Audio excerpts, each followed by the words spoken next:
Big Gamer out here. How are you guys doing today? I'm super. Thanks for asking. So guys, after what was a completely packed February for games, March is even crazier. So I thought I would go through a few of the bigger titles, give you a little bit of a heads up and a buyer's guide as to which you should pick up, what's good for you.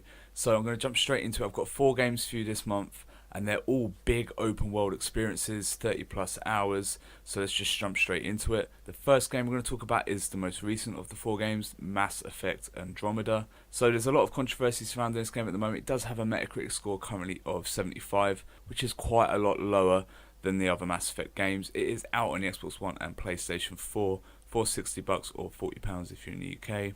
It feels, to be honest, a lot more like Dragon Age Inquisition in that a lot of the jumps forward are in its open world and its mission structure, and it trades in the more kind of technical combat of something like Dragon Age for a faster shooter-based class experience. Don't expect massive upgrades over Dragon Age Inquisition as far as the graphics and what have you go. It does feel very similar. Despite a lot of the negative word of mouth, I don't think this is a 6 or a 7 out of 10 game. I'm having a lot more fun with it than that, but I do believe it is a little bit below the quality standards set by the previous games. It just feels a little less tight and a little less kind of well acted than the previous games, but I'm having a lot of fun with it.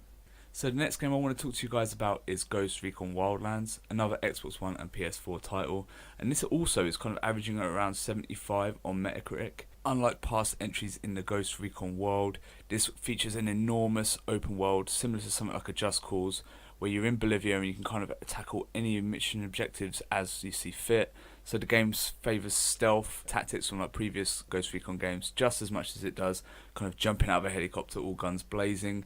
And this can be a really good laugh, especially if you're playing in co-op.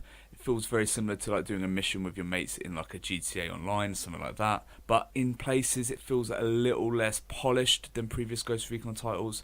And the shooting in third person and switching to first person does feel a little bit looser than it did in those titles before, and it's definitely had to trade in some of that authenticity from the previous Ghost Recon titles to allow for this kind of crackdown open world take out the cartel style gameplay.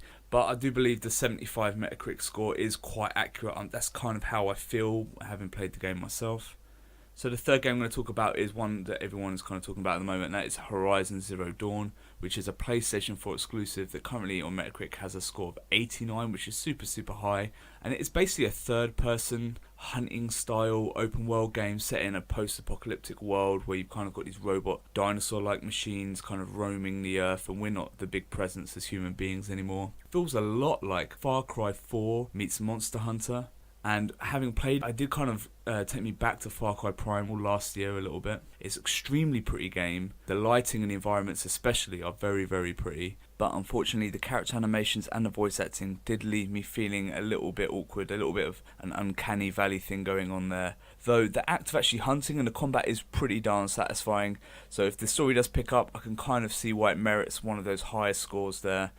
But the final game I want to talk about this month is Legend of Zelda Breath of the Wild. Now I picked up a Nintendo Switch recently and I've been playing a lot of Zelda Breath of the Wild, and I found in the first dozen hours of the game I'm absolutely loving it. It's got 97 on Metacritic, and at one point before then it actually was the best reviewed game, kind of what was considered to be the best game ever released. I do believe this is a must buy. For me, having played the game so far, it feels like at least a 9. So what makes this different from previous Zelda titles? Having played the most recent Zelda titles, Skyward Sword, Twilight Princess, Wind Waker, it doesn't feel like there's a massive kind of 6 to 7 hour tutorial. There's no real hand holding. It just kind of lets you loose into this enormous, beautiful open world. And it did make me feel a little bit like when I first played like Elder Scrolls, Oblivion or Skyrim, where you kind of just feel like you can go out and do anything. But at the same time, there's such little hand-holding going on, even more than an Elder Scrolls game. It kind of leaves you to kind of discover the systems yourself, very similar to something like a Dark Souls. And it is constantly challenging you, and it's so rewarding to explore this enormous environment. If you didn't know, the game's like something like 5 times the size of Skyrim, so it's absolutely enormous. I've heard of plenty of people that have put 100 hours in and have barely scratched the surface on this game. So that can be a little bit intimidating to people, but trust me guys, this is not an intimidating game. It's very easy to pick up and play, and even the combat I find, despite its simplicity, very rewarding.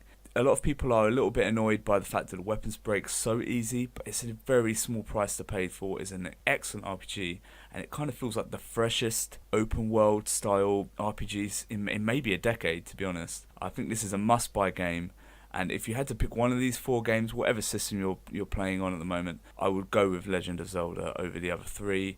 Just with the time I've spent with all of these games, I do feel it's a superior game at the moment. Well guys, I hope this helps you find out what kind of game more suited your playstyle and which one of these is more worth your money this month. Again, if you like this video, if you want me to keep reviewing the kind of big games each month, feel free to like, comment and subscribe, and I can keep bringing you this content. Cheers.